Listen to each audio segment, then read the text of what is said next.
I know there's no Carson Beck, but feels like it could be a heavyweight game, like a It little bit, is. maybe not national championship preview in the same way as the Rose Bowl, but man, the Sugar Bowl is like everything that you want in a quarterfinal game. It is going to be phenomenal, as you mentioned. Number 2 Georgia, number 7 Notre Dame. Wednesday, super late. I actually hate it. Super late, 8:45 p.m. kick. This is an interesting line because it's kind of done the pendulum thing. It's swung a little bit. Georgia favored by 1.5 right now. Certainly feels like a pick 'em to me. I think these teams are very evenly matched, over under 44.5 there. So Carson Beck not in this game. He had, I believe, the UCL surgery on his elbow. He's going to be out, declared for the draft. So got hurt in the SEC championship game and said, I am good here. So enter Gunnar Stockton. And I'll let you get into this a little bit more, but per an ESPN profile, he drives a 1984 Ford F-150 truck. Uncle called him a plain rapper guy. I don't know what the hell that means, like a candy wrapper, I know, but I'm saying though. You're a Sometimes Werther's the guy. ones You in the should plain, understand. the ones in the plain wrappers are the best ones. That's what I'm trying to get at. But I just think of it's like no frills. Like he's a no frills guy. I like it. It's like a different descriptor for a guy. It's really interesting. So yeah, this is a great piece on ESPN. Kind of like introduced everyone to Gunnar Stockton, who, by the way, like the name, everything, like he just sounds like a Georgia quarterback, right? Like Yeah. if you're like, okay, who can they win national championships with? Stetson Bennett and Gunnar Stockton. It just seems to fit. But we didn't see him a lot this season.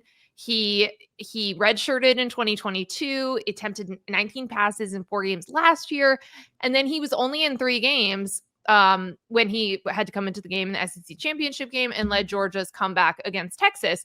But he is someone who is really good at football, right? Like he's always grown up and been really good since he was about 6. It's actually a really great story. Like his dad asked a coach who's actually Mike Bobo's dad to work with him because he thought he had something.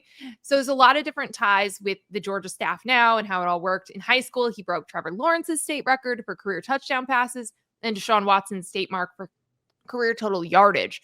So like he was an elite prospect and a great player in high school. We just haven't seen a lot out of him. And maybe this is a positive in some ways. Obviously, you don't want Carson Beck to get injured, but he was really inconsistent over the course of this season. We went through that stretch in the middle of the season where he was throwing more interceptions than he was throwing touchdowns. He was putting Georgia in a really tough position. But now you've got a guy making his first career start up against a Notre Dame defense that we know, we've been watching them really closely, but I think anyone who hadn't saw it in the first round, really physical, really tough. And it's going to be, they're going to get pressure on this quarterback making his first career start. So let's start there with the Notre Dame defense and a brand new quarterback, first start for Georgia and Gunnar Stockton. Yeah, I think it's going to be tough for Gunnar Stockton. So Riley Mills is going to be out there for Notre Dame. Is going to be out for Notre Dame, which is unfortunate for them. He's a phenomenal player. They've done a great job, though, anytime they've gotten banged up on the defensive line, which has been a few times this year of rolling guys through and figuring out the rotation and trying to get back some of that production. I think it's not just the pressure that the D-line can bring. Georgia's wide receivers hate catching the football. It is Georgia wide receivers versus catching the football is the matchup that you need to watch. And Notre Dame secondary is a very good unit. And I think they can confuse him. I think the secondary can close quickly, make the windows small. Like I think it's a really tough defense to have to step in when you're the backup quarterback. And they didn't ask him to do very much when he stepped in against Texas. And they came back and they won that football game. So I'm giving them all the credit in the world for doing that. I like this Notre Dame D. I think they're going to cause some real issues for young Gunnar Stockton. Yeah, I do too. And I was at Notre Dame, Indiana. The Riley Mills injury was a really tough moment. They're seeing, in the post game, I don't know that they thought that he would necessarily be done for the year, just in the way that they were talking about it, but he is, and he's not going to be coming back in the CFP here. He led the team in sacks. I mean, he has been really important. And like you saw the impact that this defensive line, as fully healthy, was having in that game. But to your point, they have plugged and played guys who have been great, right? Like there's been very little drop off with this elite defense over the course of the season. They're also elite on multiple levels. So it's not like it's all going to come down to the pressure that they're able to get on Gunnar Stockton. But let's flip it to the other side. So this is a Notre Dame offense that we know how good they are when they run it, right? Especially Riley Leonard when he runs it. And that adds to Jeremiah Love and company and what they're able to do on the ground. This is a Georgia defense that, statistically does not match up with where that unit has been in recent years, but we have seen them basically shut down Texas twice when they have played them, especially on the ground. So what are the keys on this side of the ball? I think I was watching a lot of Georgia's defense, and I think one of the things that makes them really hard to deal with is they do a good job of getting guys going vertical on their defensive line.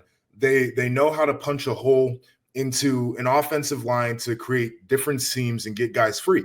And I think the flip side of that is if you don't make the play, it creases because everybody's so aggressive. Everybody's so vertical. They're trying to create so much havoc up front. I think it can cause some problems for Notre Dame. Like, I don't think they've really seen that type of defense or the caliber of twitchy athlete that they use to try to create some of the movement up front. I think there's an adjustment period. I also don't think it's a great run defense in general. I don't think they're an elite tackling team either. And I think that creates opportunities for Notre Dame to be able to stick to the typical game plan that they've had and to have some success. Now, if Notre Dame does get into the situation where they can't create the runs, I don't know if they can win the game. Because if they got to sit there and they got to try to pass pro and they got to try to get guys open against some of the players in this Georgia secondary, Malachi Starks, players like that. Sorry, dude. Don't know what to tell you. But outside of that, I do think it's like as favorable of a matchup as Notre Dame probably could get against an opponent like Georgia.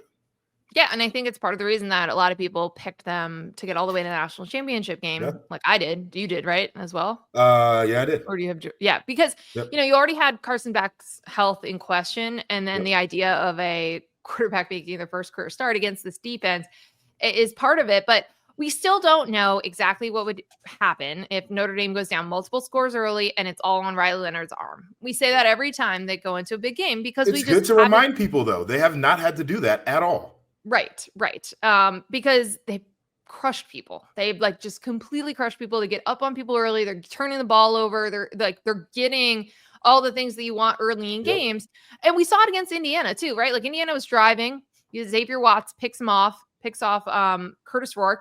And then you get a long run by Jeremiah Love. And honestly, the game's kind of over, right? Like those are the two highlights that you needed from the first round. So what happens if they're not able to get those types of plays early? We'll learn something about Notre Dame. But this is another heavyweight fight. Cannot wait for the 3 games that we're going to have on New Year's Day. It's going to be an amazing triple header. But certainly those last 2 games in the Rose and the Sugar. This last game? Did you make your pick? Oh, I did not make a pick. Yeah. I'm taking Notre Dame. So I guess since they're the underdogs, I will take them plus the points. Yeah, I'm going with Notre Dame too. So I picked before the game. This is like if I don't know, even if Carson Beck was healthy, I don't think this is a Georgia team that gets a 2-score lead on you very early in the game and makes you have to chase. They're not a great run the ball team. They got a question at quarterback. I think their defense is good, but it's like it's not elite. They're an average run defense, and you love to run the ball. Like this is as good of a matchup as Notre Dame could have gotten against Georgia. Yeah, I agree. I agree on all those fronts. And I think Georgia's just been really inconsistent week to week.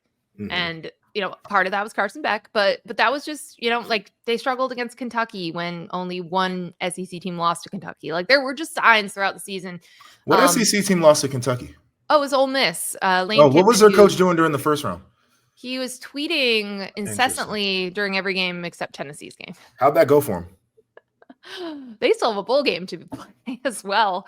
We'll see how Lane's team gets going there. But yeah, it's going to be a fun one. It's going to be a fun holiday. This is New Year's Day is a college football day, and it's so great to have so many meaningful games here. That is one thing that I think they nailed in this new format is to have, again, based on the calendar, you had limited options, but to get the quarterfinals and 3 of them locked in on New Year's Day is great. And it's going to be so much fun.